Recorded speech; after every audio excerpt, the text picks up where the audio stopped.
The basic concept of financial health in any business is understanding cash flow. This involves accounts receivable, or AR, and accounts payable, or AP. AR is the money coming into a business, and AP is the amount going out of a business. Expenses in a medical practice are accounts payable. This includes operating expenses such as rent, utilities, supplies, salaries, and malpractice and liability insurance. The majority of income, or accounts receivable, is from insurance reimbursement for healthcare services. Think of it this way. If you have a job with an income of $800 a month and your expenses are $900 a month, there is a negative cash flow. But if your expenses are $700 a month with an income of $800, there is a positive cash flow with a profit of $100. This is basically how it works in a business. As mentioned, a large part of AR is insurance reimbursement. So let's take a look at some details of health insurance coverage.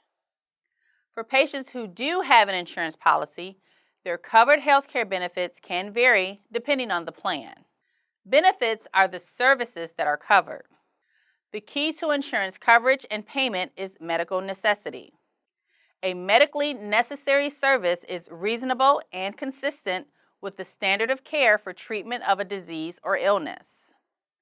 In other words, if a patient presented to any physician or provider for a specific illness, what tests would be normally ordered and what treatment would be typically provided.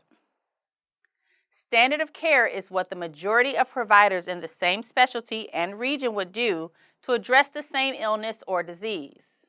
However, insurance payment also depends on the patient's schedule of benefits. What services are covered by the plan? What services are not covered or are non-covered services? This depends on what insurance health plan the policyholder has. Coverage can also depend on the type of policy. A group policy through one's employer is where the employer pays part of the premium and the employee pays a portion.